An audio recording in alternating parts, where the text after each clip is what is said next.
Well, it has been now 2 weeks since the war in West Asia began. As the present still remains tense and the future uncertain, India, however, seems to be working on its battle plan to tackle the looming energy emergency. Let's in the meantime talk about Prime Minister Narendra Modi having this latest conversation as far as when it comes to the leadership in Iran is concerned. He spoke with the Iranian President Pezeshkian, and in this social media post the Prime Minister put up late last evening, where the Prime Minister said that the call was to discuss the situation that is increasingly getting concerning in the Middle East. And of course, when it comes to the India point of view as well, because India's stand in this crisis has been clear from the start itself. So the Prime Minister says that he had a conversation with the Iranian President, Dr. Masoud Pezeshkian, to discuss the serious situation in the region, express deep concern over the escalation of tensions and the loss of civilian lives as well as the damage to civilian infrastructure. Prime Minister Modi says that the safety and security of Indian nationals, along with the need for unhindered transit of goods and energy, remains India's top priority. So this is the focus point that we're going to talk about. And Prime Minister says that he's reiterated India's commitment to peace and stability and has urged for dialogue and diplomacy. Well, that has been India's state of, stand from the start. Let's connect with Shefali on this. Shefali, good morning. That has been, as far as when it comes to the priorities of India is concerned, that the message has been relayed by Prime Minister Modi to the Iranian leadership.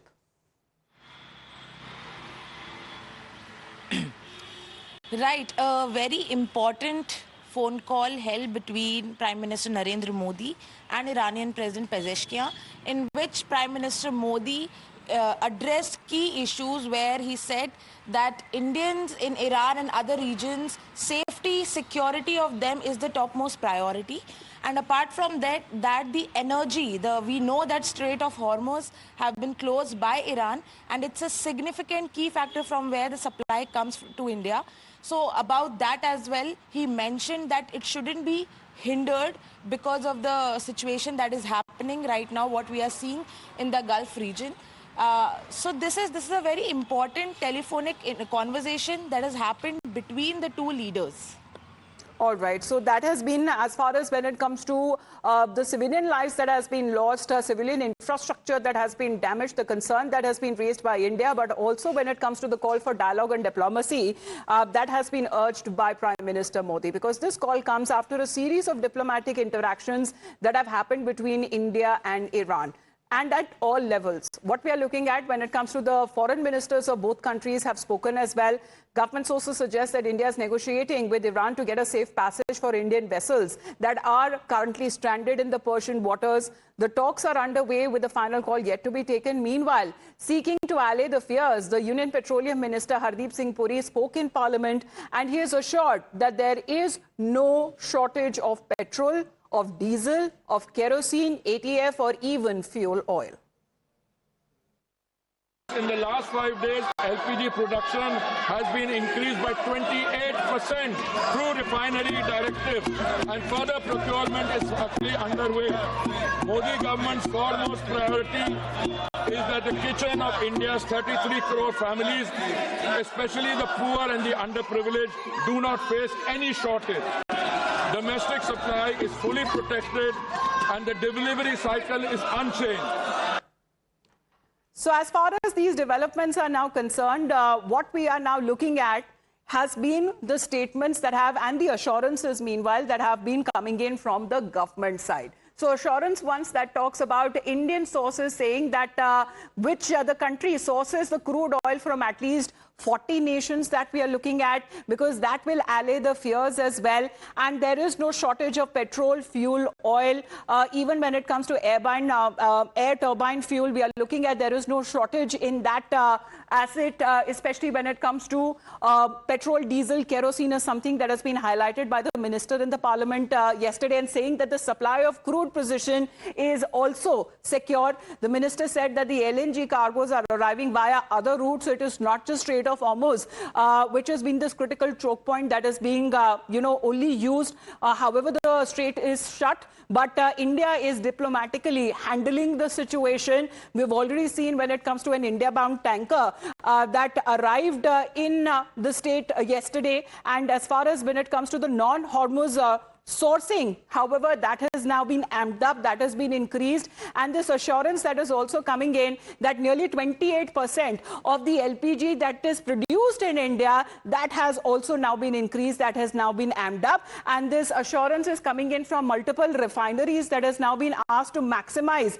when it comes to LPG utilization, and this assurance also is coming at the time where the minister says that there is no need to panic or to fear monger, especially calling out to the opposition claims where they have been saying that the situation on ground is completely different to what the minister has been saying in Parliament.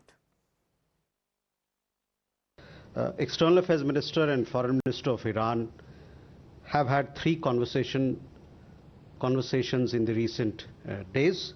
The last one discussed issues pertaining to safety of shipping and India's energy security. Beyond that, it would be premature for me to say anything. Prime Minister, as you know, that he has spoken to several leaders in the Gulf after the conflict started.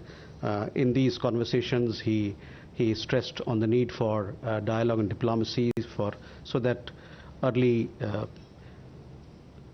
peace can return. So that has been the stand, the leadership talks that are taking place, the foreign minister's talks that has been taking place, and of course when it comes to diplomatically as well, what we are now looking at on part of the External Affairs Ministry, having our talks with the foreign minister of Iran, saying that they have been having regular conversations and the talks are now aiming to extract when it comes to certain concessions. Because this seems to be the fuel battle plan of center, where the External Affairs Minister spoke with the Iranian foreign minister, and the hotlines that have been working between the two countries, and they have on multiple occasions since the war began 2 weeks ago. The two leaders have had conversations as well, whether it comes to on the day when the war started on the 28th, then on the 5th of March, as it is being said, 6 days after the war broke out. External Affairs Minister spoke once again to Rakji, and however, when it comes to India's message that has been relayed, and when it comes to even when it comes to the Foreign Secretary, Vikram Misri, who had visited the embassy of Iran in New Delhi to sign the condolence book at the embassy itself. And on the 10th of March, again, when we are looking at 5 days after the first call happened with the Iranian foreign minister, External Affairs Minister Dr. S. Jaishankar spoke to him again. And then on the 11th of March, another conversation that happened, and this is with regards to the stranded Indian vessels that were still waiting for a clearance from the transit from the Strait of Hormuz. And now what we are looking at in the latest conversation that happened last evening, where Prime Minister Modi spoke to the Iranian President Pezeshkian, where he has raised concerns over the attacks on the civilians, the deaths of the civilians, the attack on civilian infrastructure, and India's energy needs that the Prime Minister says has been prioritized. Now, one breakthrough reportedly came in the form of Shillong Suezmax. This is a tanker, a vessel that was carrying crude that docked in Mumbai in Maharashtra yesterday. Now, a feat that could only be made possible after these furious back-channel talks and negotiations that has been taking place. It means that Iran cleared the vessel to pass through the otherwise choked Strait of Hormuz, and this vessel successfully and safely reached the shores of Indian waters. See, when our Honorable Prime Minister Narendra Modi ji is there, there's nothing to worry. अधिष्ठाता महोदय, जो आपने देखा कि Iran ने कहा कि हम अपने भूमूर्ज उस जलडमरू मध्यमार्ग से भारत के लिए जो तेल के शिप जाएंगे उनको हम इजाजत देते हैं, मुझे लगता है कि दुनिया में इससे बड़ी कोई एक सफलता नहीं हो सकती. However, there are concerns over the remaining stranded vessels at sea who are waiting for the safe transit from the Strait of Hormuz. Whether that clearance will come in from the Iranian side remains to be seen, as the leadership talks on multiple levels still continues. We're going to be back after a very short break.